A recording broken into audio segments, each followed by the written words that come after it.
Hi viewers. இன்னைக்கு September 10 Mahanadi serial என்னாச்சுன்னு சொல்லி பார்க்கலாம்க்கு முன்னாடி சேனல் சப்ஸ்கிரைப் பண்ணாதவங்க மறக்காம சப்ஸ்கிரைப் பண்ணுங்க. இன்னைக்கு என்ன அப்படின்னு சொல்லி பார்த்தீங்கன்னா, இங்க வந்து சாரதா வந்து குமரனுக்கு, விஜய்க்கு, காவேரிக்கு 3 பேருக்குமா சாப்பாடு வச்சுட்டு இருக்கிறாங்க.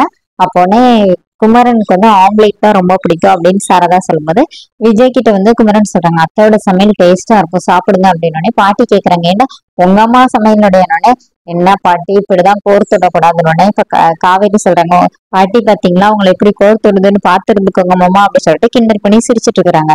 அப்போனே குமரன் என்ன சொல்றாருன்னா, நான் வந்து எங்க அம்மா சமையலோட அத்தை சமையல தான் ரொம்ப நாளா சாப்பிட்டுருக்கேன். பாட்டி என்ன சொல்றாங்கன்னா, இந்த மாதிரி உங்க அம்மா காலையில வேலைக்கு போயிடுவா, இவனும் இவனோட அக்கா அப்புறம் இவங்க 3 பேருமா சேர்ந்து ஒண்ணு மணால ஒரு வீட்டுல வளர்ந்தாங்க, சாரதா தான் எல்லாத்தையும் பாத்துக்கிட்டா அப்படின்னு சொன்னோடனே இப்ப சாரதா என்ன சொல்றாங்கன்னா, எனக்கு குமரன் வந்து மகன் தான் அப்படின்னு.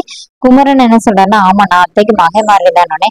என்ன தம்பி மகன் மாறிங்கிறீங்க, நீங்க கங்காவை கல்யாணம் பண்ணதுனால எனக்கு மருமகன் ஆயிட்டீங்க, மத்தபடி நீங்க எனக்கு மகன் தான் அப்படின்னு சொல்லி எல்லாருமா பேசிட்டு இருக்கிறாங்க. அப்போன்னே விஜய் அடுத்து என்ன சொல்றாருன்னா, உங்களை பார்த்த நீ இந்த மாதிரி எனக்கு அம்மா இல்லைல்ல, நீங்க வந்து எனக்கு அம்மா மாதிரி அப்படின்னு சாரதா வந்து சாப்பிடுங்க தம்பின்னு சொல்லிட்டு இவங்க எல்லாம் ஜாலியா பேசி சாப்பிட்டு போயிடுறாங்க. அடுத்து கங்கா வராங்க நைட்டு. இப்ப கங்கா கிட்ட உட்கார்ந்து இருக்கும்போது சாரதா வந்து சும்மா இவங்க பேசிட்டு இருக்கும்போது கங்கா கேக்குறாங்க, மாமா எங்க அப்படின்னோடனே அவரை வந்து இந்த மாதிரி பாட்டிக்கு மாத்திரை வாங்குறதுக்காக கடைக்கு அனுப்பியிருக்கேன்னு. நீ என்ன அவரை எப்ப பார்த்தாலும் கடைக்கு அனுப்பிட்டே இருக்கிற, நீ போக வேண்டியதானே.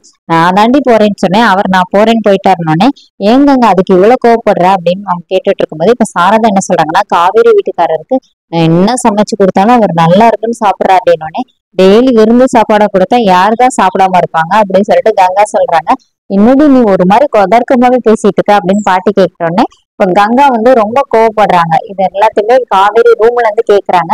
இப்ப கங்கா என்ன சொல்றாங்கன்னா, அவருக்கு இப்போ எதுவுமே இல்ல, ஒண்ணும் இல்லாமதான் இங்க வந்து இருக்கிறாரு, அவர் ஒண்ணு இப்போ பணக்கார வீட்டு மாப்பிள்ள எல்லாம் கிடையாது அப்படிங்கிற மாதிரி கங்கா சொல்லிடுறாங்க. இதை கேட்டுட்டு காவேரி ரொம்ப கோவமா வெளியில வந்து, நீ என்னக்கா பேசிட்டு இருக்கிற, அவர் எல்லாத்தையுமே எனக்காக தான் விட்டுட்டு வந்திருக்கிறாரு, அவர் வந்து அவருக்கு நான் இருக்கிறேன் அப்படின்னு சொல்லிட்டு கங்கா கிட்ட வந்து காவேரி சொன்னோன்னே இப்ப அவரை பத்தி யாருடைய என்ன சொன்னானே, இங்க பாரு அவர் 2 நாள் தான் இங்க இருந்திருக்கிறாரு, அதுக்குள்ளே நீ இப்படின்னா பேசாத அப்படின்னு சொல்லிட்டு அவர் சாப்பிடுறத பத்தினா நீ பேசாத அப்படின்னு சொல்லிட்டு கங்கா வந்து காவேரி திட்டுறாங்க. அப்புறமா சாரதா வந்து நீ போடி, இதுக்கு போய் 2 பேரும் சண்டை போட்டுட்டு இருக்கேன்னு சொல்லிட்டு காவேரி அனுப்பி விட்டுருந்தாங்க. பாட்டி என்ன சொல்றாங்கன்னா, உனக்கு பொறாமடி, நீ தானே வசதியான வாழ்க்கை வாழணும்னு நினைச்சிட்டு இருந்த, இப்ப அது அவளுக்கு கிடைச்சிருக்கலாம், அதனாலதான் உனக்கு பொறாமன்னு சொல்லிட்டு பாட்டி வேற கங்காவை திட்டிடுறாங்க. அப்புறமா கங்கா போன பிறகு பாட்டியும் சாரதாவும் பேசிக்கிறாங்க. 2 நாளைக்கு இப்படி அடிச்சுக்கிறாள்களே, இன்னும் என்னெல்லாம் நடக்க போதோ தெரியல அப்படி சொல்லிட்டு பேசிக்கிறாங்க.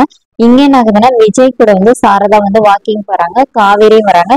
இப்ப இவங்க 3 பேரும் வாக்கிங் போகும்போது சாரதாக்கு வந்து இப்படி நடங்கத்தா அப்படி நடங்கத்தான்னு சொல்லிட்டு விஜய் வந்து சொல்லி கொடுக்குறாரு. இப்ப வந்து சாரதா வந்து ரொம்ப ஃபீல் பண்றாங்க. இந்த மாதிரி அவங்க வீடு போயிருச்சுல்ல கொடைக்கானல்லாம் அதை வந்து விஜய் கிட்ட சொல்லி ரொம்ப வருத்தப்படுறாங்க. இந்த மாதிரி இனிமே அவர் வந்து ரொம்ப கஷ்டப்பட்டு அந்த வீடு கட்டினாரு, என் பிள்ளைகளுக்குன்னு சொல்லிட்டு நான் அதை மட்டும்தான் வச்சிருந்தேன், இப்ப அதுவும் இல்லைன்னா என்ன பண்றதுன்னே தெரியல, அதையும் அந்த பாய் பையன்கிட்ட இருந்து பிடிங்கிட்டான் அப்படிங்கிற மாதிரி சொன்னோன்னே விஜயும் சாரதா கூட சேர்ந்து அப்படியே ரொம்ப ஃபீல் பண்ற மாதிரி காட்டுறாங்க. அதோட என்னோட எபிசோட் ரன் பண்ணியிருக்காங்க. தேங்க்யூ.